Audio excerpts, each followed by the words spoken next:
అందరికీ నమస్కారము. నేను మేన్సి అని.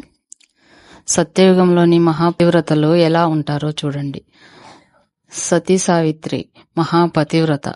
భర్తను తీసుకెళ్లడానికి యమధర్మరాజు వచ్చాడు. సతీ సావిత్రి యమధర్మరాజును నా భర్తను వదిలివేయమని కాళ్లు పట్టుకొని ప్రాధేయపడుతూ ఏం చెప్పిందో చూడండి. పోవుచున్నావా ఔరా యమధర్మరాజా, పోవుచున్నావా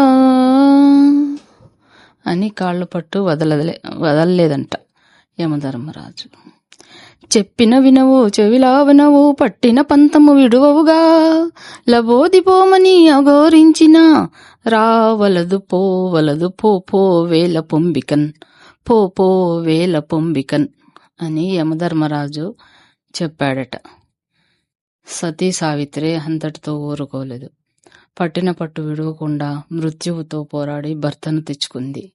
కానీ ఇప్పుడైతే సముద్రంలో తోసేస్తున్నారు.